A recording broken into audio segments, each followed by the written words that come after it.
నేత్రప్ప homeo clinic సమర్పించు ధూమ్ ధామ్ ముచ్చట powered by doctor Agarwal's eye hospital. ఇయాల్టి మన ధూమ్ ధామ్ ముచ్చట్ల మస్తుగాన ముచ్చట్లు పట్టుకొని వచ్చిన ఇక ఆలస్యం చేయకుండా షురు చేసుకుందాం పారి. ఒకటి కాదు రెండు కాదు 5 లక్షల కోట్ల రూపాయల విలువ గల భూమిని పోతం పెట్టే కుట్రేషన్ నడుస్తుంది కదా మన కాడ. మన రేవంత్ సర్కారు సుప్సాపుగా హిల్టు పాలసీ అని ఒకటి తెచ్చి దేశంలోనే పెద్ద కుంభకోణం చేస్తుందని అంటురు. నిజం చెప్తున్నా, ఏమంట రేవంత్ సార్ గద్దెక్కిండో అద్వర్సంది భూముల మీద పడ్డాడేందోలా. అసలు భూమి కనబడ పాపం వాటిని గుంజుకునుడు, వాటికి పావుషేరుకు అమ్ముకునుడు, అంతా ఆగమాగం జగన్నాథం. అందుకే మన బీఆర్ఎస్ పార్టీ ఈ హిల్టు పాలసీ బండారం బయట పెడుతుంది. డైరెక్ట్ భూములు జాగల కుంభకోణం ఏడ నడుతుందో గాడికే పోయి దీని ఎనుకున్న కుట్రేషన్ బయట పెడుతుంది. ఆగో జీడిమెట్ల దిక్కు మన రామన్న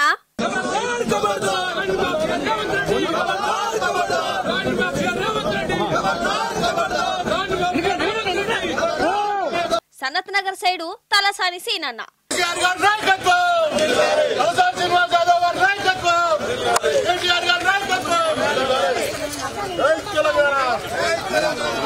కాటేదన్ భూముల కాడికి మన సవితక్క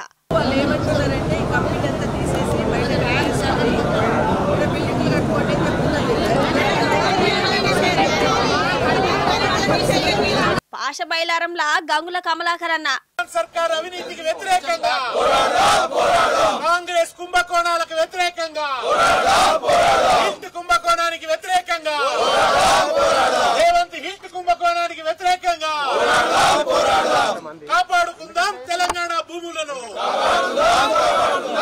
ఇటు బహదూర్పూర్ దిక్కు మహమూద్ అలీ సారు శ్రవణ్ అన్న, మేడ్చల్ దిక్కు మల్లారెడ్డి సారు. कांग्रेस हटाओ जमीन बचाओ, कांग्रेस हटाओ जमीन बचाओ, कांग्रेस हटाओ जमीन बचाओ, कांग्रेस हटाओ जमीन बचाओ.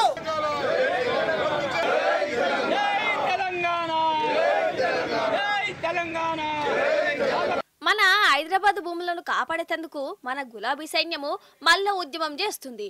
హిల్టు పాలసీ పేరుతోని భూములను అమ్ముతుంది కదా రేవంత్ సర్కారు. దగ్గర 9,300 ఎకరాల భూమిని పొతం చేసే కథ నడుతుంది. 1,000 ఎకరాలను గుప్పిట్లో పెట్టుకుని లక్షల కోట్లను జేబులేసుకునే కుతంత్రం నడుతుందని అంటుర్రు. అందుకే ఫ్యాక్టరీలను హైదరాబాద్ అవతలకు పంపే కథ నడుపుతుందట.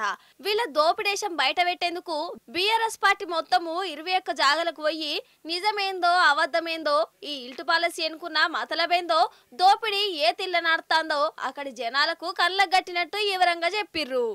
శ్మశాన వాటికకి స్థలం లేదు, పేదవాళ్ళు ఇల్లు కట్టుకోవడానికి స్థలం లేదు, స్కూల్ కట్టడానికి జాగలేదు, అట్లాగే రోడ్డు విస్తరించాలంటే జాగలేదు.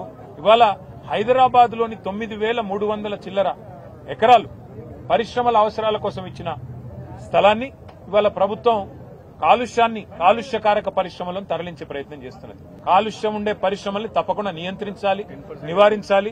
వాటిని కావాలంటే మీరు గ్రీన్ ఇండస్ట్రీ కింద మార్చండి, ఎవరికి అభ్యంతరం లేదు. ఎందుకంటే ఇక్కడ కార్మికుడికి లాభం, అటు పరిశ్రమకి లాభం అల్టిమేట్ గా ఇచ్చిన మరి ఉద్దేశం అది. కానీ ప్రభుత్వం ఏమంటున్నది, ఈ 9,300 ఎకరాలు అది కూడా ఎంత ధరకి, ఇక్కడ మార్కెట్ ధర 1,00,00,000 ఉంది గజం, అంటే ఎకరం 50 నుంచి 75 కోట్లు ఉంది.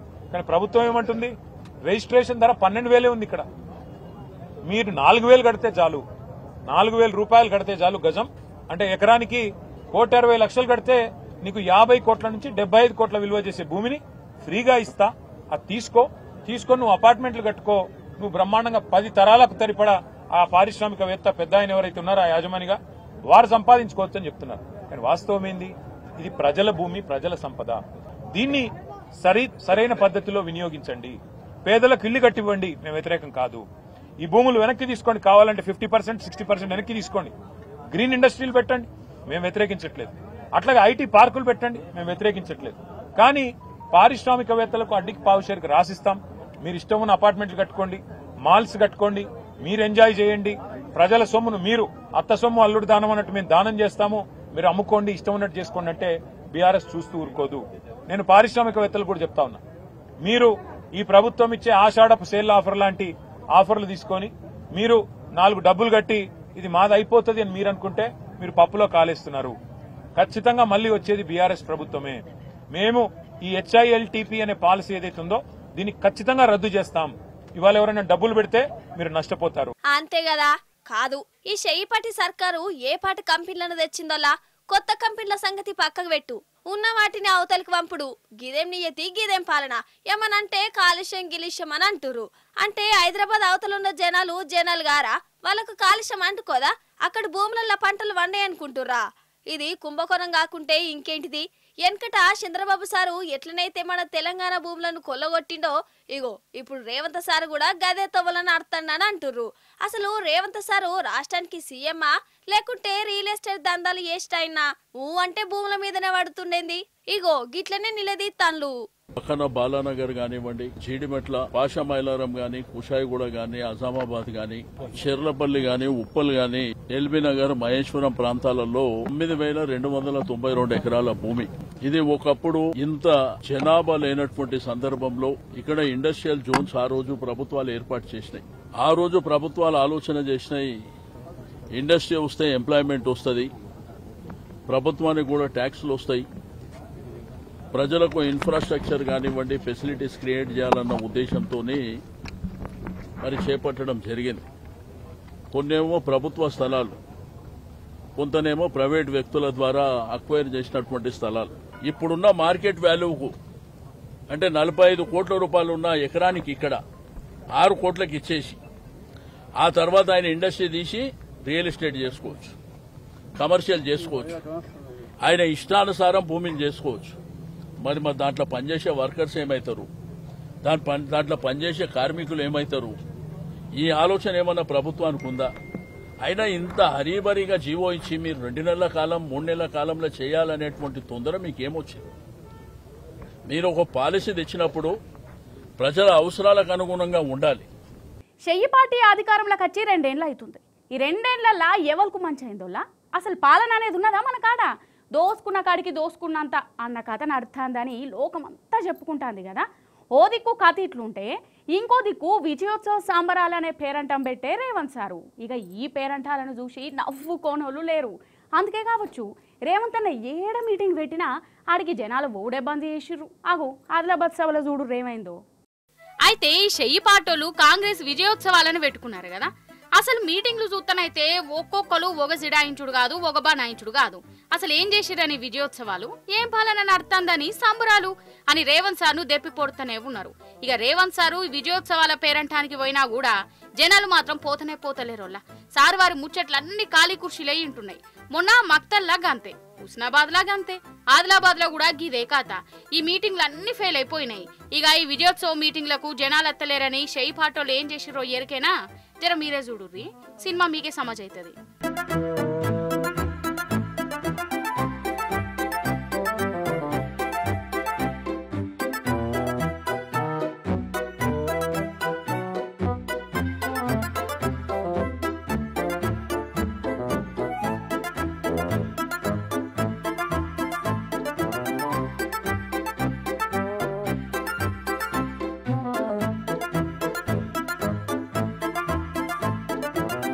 చూసిర్రా, పైసలు వంచుతుర్రు.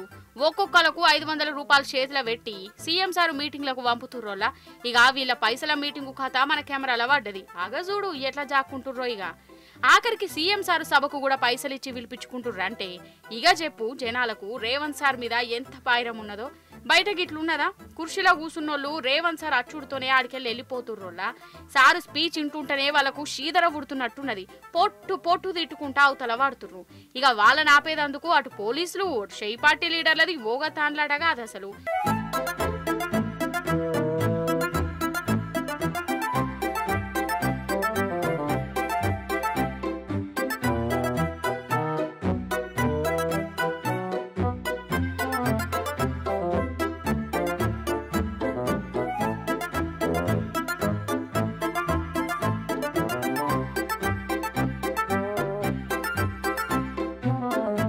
రెండేళ్లల్లా గిది చేసినా గది చేసినా ఇంకా గట్ల చేత్తా గిట్ల చేత్తా అని అంటుంటే అక్కడికి వచ్చిన జనాలు కిస్స నవ్వుడు.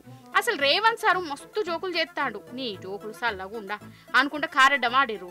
అసలు ఇవి విజయోత్సవ సంబరాలు కాదు, ఇజ్జత్ దించుకునే తందుకు పెట్టిన మీటింగ్లని చెప్తుర్రోల్లా.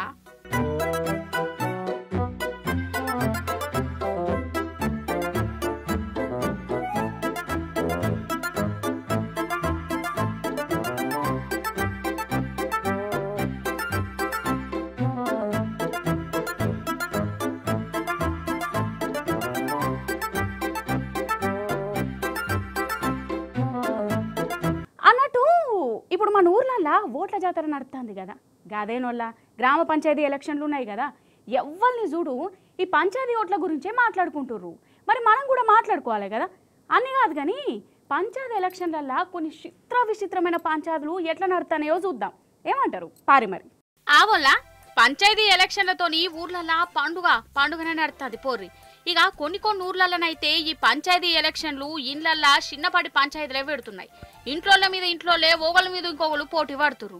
అంతేందుకు ఖమ్మం జిల్లా పెలుబెల్లిలా సర్పంచ్ పదవి కోసం తల్లి బిడ్డలే ఓగల మీద ఒకరు పోటీ పడుతుర్రోళ్ళ. బిడ్డ బీఆర్ఎస్ పార్టీ తరపున నిలబడితే తల్లికేమో షై పార్టీ సపోర్ట్ ఇస్తుంది. మొత్తానికి తల్లి బిడ్డలలా ఎవరు గెలుతారో చూడవలసి ఉన్నది.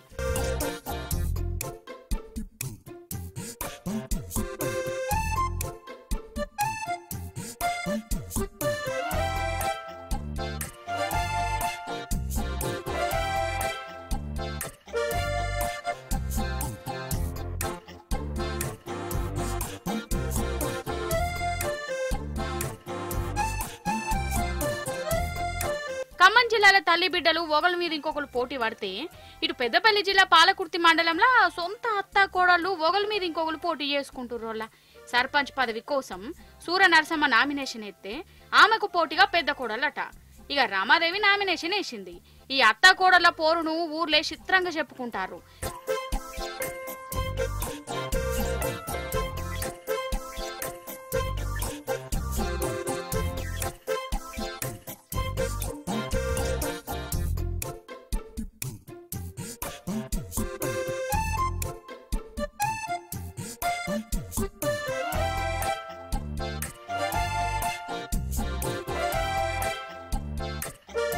సర్పంచ్ పదవి కోసం ఇండ్ల షిచ్చు ఊడితే ఇటు గిన్నెను చూడురి. ఈయన ఇంటామె గెలుపు కోసం మహబూబ్ నగర్ జిల్లా నుంచి హైదరాబాద్ దాకా పాదయాత్ర ఎత్తాడు. గూడూరు మండలం లైన్ తాండాల ఉండే నాయకు ఇంటామె పుష్పను నిలబెట్టిండు. అయితే ఊరోళ్ళు చాలా మంది హైదరాబాద్ లో పనుల కోసం వచ్చిర్రట. ఇక వాళ్లను కలుసుకొని ఇంటామెను గెలిపియురని చెప్పేదందుకు కాళ్లకు పని చెప్పి లెఫ్ట్ రైట్ అనుకుంటా పాదయాత్ర ఎత్తాండోళ్ళ. శివాలయంలో పూజలు చేసి మరీ పట్టణానికి నడక స్టార్ట్ చేసిండు.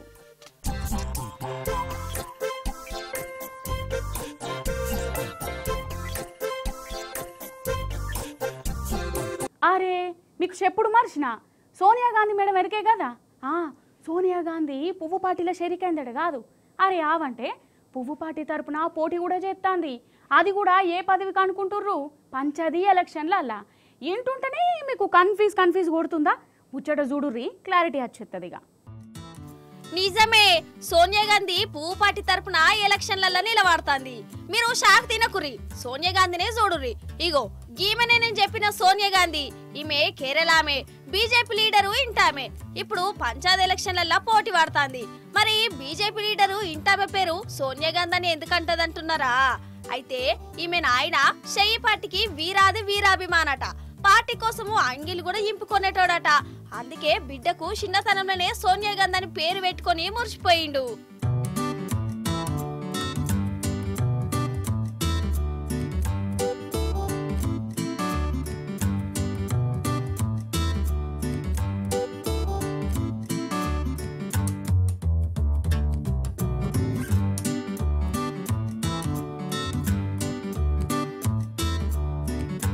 అయితే ఈమెకు లగ్గం చేసిండు. కానీ ఈమె పెన్మిటి మాత్రం పువ్వు పాటట. ఇంకేమున్నది, పెళ్లికి ముందు పుట్టింటి మాట వేదం, పెళ్లైనాక పెన్మిటే దైవం అనే సిద్ధాంతాన్ని బాగా పాటిస్తదట.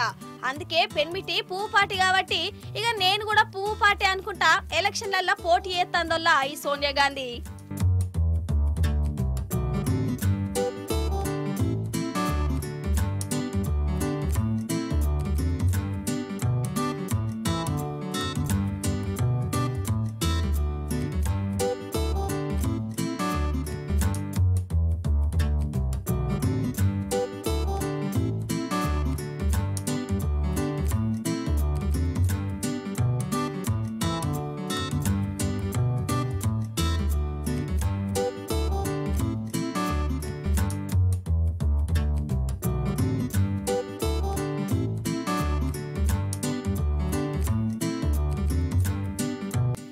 సోనియా గాంధీ బీజేపీ తరపున పోటీ చేస్తుందని వార్తలు వచ్చుడుతోనే అందరూ ఒక పరిశనవుడు కాదు అసలు అంత కన్ఫ్యూజ్ కూడా అవుతుర్రట పబ్లిక్.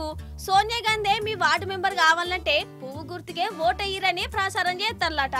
అదన్నట్టు పువ్వు పార్టీ నుంచి పోటీ చేస్తున్న సోనియా గాంధీ ముచ్చట. నిజంగా పెండ్లి కుదురుడు ఒక ఎత్తు అయితే పెండ్లి దావత్ చేసుడు ఇంకో ఎత్తోళ్ళ. పెండ్లి దావతులలా ఎట్లుంటుందోళ్ళ అన్నాల కాడ లొల్లి, తుణుకల కాడ అలుగుడు, అందరికీ సరిపోయేంత లేకుంటే అదో పంచాది అలుగుడు గులుగుడు. అసలు నన్ను అడిగితే పెండ్లిల లొల్లులు అన్నీ తినేకనే వస్తాయి. గట్లనే ఒక కాడైంది పారి మరి వాళ్ళకు ఏం తక్కువైందో అరుచుకుందాం గారి. వామ్మో గీ తన్నుకునుడు చూడు. ఓరి దేవుడో కుర్చీలు ఎత్తి మరి కొట్టుకుంటారు కదా, కొట్లాట ఎందుకో చెప్తాగురి. అయితే బీహాల్దా ఒక లగ్గమైంది, అన్నాలు పెట్టిర్రు. పెళ్లి పిల్లలు పిల్లగానోళ్లకు రసగుల్లలు పెట్టలేదట. అంటే ఒడిచిపోయిన ఏటనోళ్ళ మరి ఒడిచినందుకు ఏదో సర్దుకొని పోవాలి కదా, ఉన్నదో లేదో దీని. బాగారన్నం ఉండనే ఉండే, పక్క పొంటి డాల్చ కూడా ఉన్నది. తినిపోయి ఆలుమగలకు దీవనార్తలు ఇస్తే ఏమవు ఊహో, వాళ్ళకు పెళ్లి కంటే ఈ తినుడే ఎక్కువ ఉన్నట్టున్నది. మాకు రసగుల్లలు ఎయ్యవా అని ఫస్ట్ చిన్నగల్లొల్లి స్టార్ట్ అయింది. కథమిగా పెళ్లిళ్ళలా ఎట్లుంటదిగా అది పెద్దగా అయింది. ఇక కుర్చీలు బల్లెలు గంటలందుకొని దన్నుకున్నారు.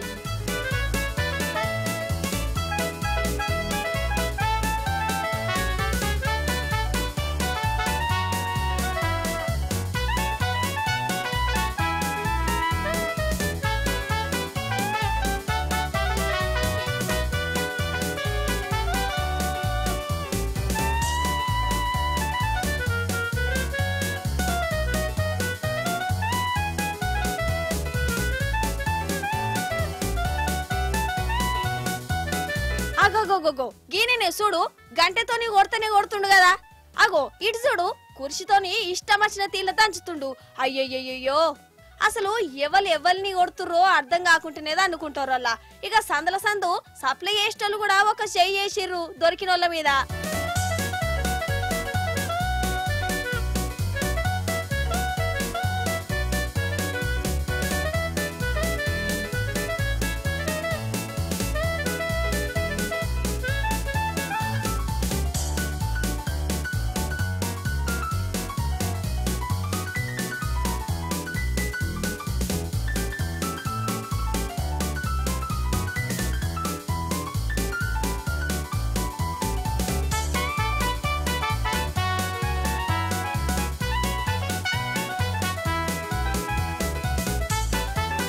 ఇగో గీనెనే చూడు, అప్పటిసంది కుర్చీ ఎత్తి పట్టుకుండు గాని తన్నులు తినేదందుకు ఎవ్వరు దొరుకుతలేనట్టున్నది. అట్లనే చూస్తాండు, ఎవరిని కొట్టాలి ఎవరిని దన్నాలి అనుకుంటా. ఎవ్వరు దొరకకపోయే వరకల్లా కుర్చీనే కింద ఎత్తేసిండు. ఇగో ఇటు చూడు రొల్ల రామచంద్ర, ఈ తిండి కాడ లొల్లేందొల్లా ఏమో ఎన్నడు తిననట్టే ఎత్తారు. అసలు పెళ్లి చూసి తందుకచ్చిరా తిన్న తందుకచ్చిరా కాతగాని వీళ్ళ కొట్లాట వేయబట్టి అన్నం కూర అంతా గిట్ల నేల పాలైపోయింది. ఇప్పుడు వీళ్ళు తిన్నట్టు కాదాయే, అచ్చిన సుట్ట పొలకు తినబెట్టినట్టు కాదాయే. వీళ్ళ కోపాలు చేయబట్టి అంత భూంపాలైపాయే. ఏ మనుషులో ఏం కోపాల పాటు. అసలు పెళ్లి దావత్ అంటేనే లొల్లి ఎప్పుడెప్పుడైతదా ఎట్లెట్లా పెడదామని చూస్తారు కావచ్చు కొందరు కదా.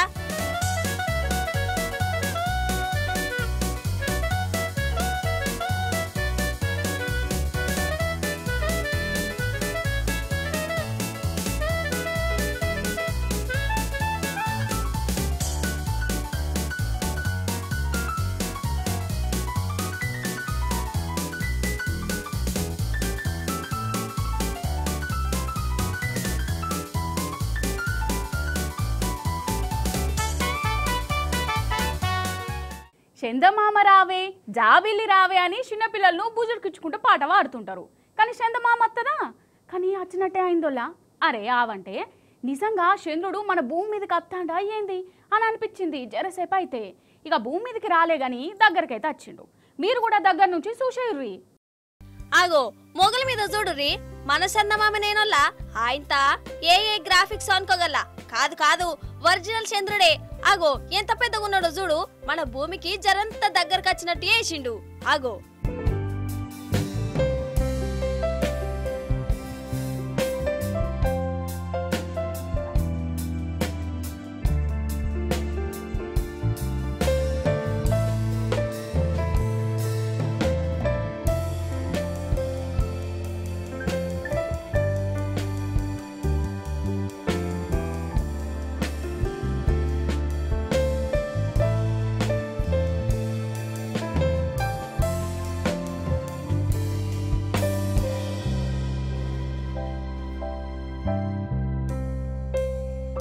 చూసిరా నారింజ కలర్ రా ఎట్లున్నాడో.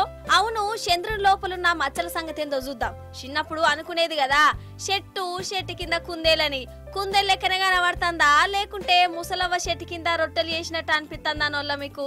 అంటే చంద్రుడు జరంత దగ్గరకు వచ్చిండు కాబట్టి అడుగుతున్నా గిట్లా. అయితే ఇది సూపర్ మూన్ అన్నట్టు. పున్నమి నాడు కనబడే చంద్రుని కంటే పెద్దగా కనబడ్డాడు. భూమికి జరంత దగ్గరకు వచ్చిండు. ఇక ఇంత పెద్ద చంద్రుని చూడాలంటే మళ్ళా 2042 చూడాలన్నట. అప్పుడే మళ్ళా గింత దగ్గరకు వస్తాడట చంద్రుడు.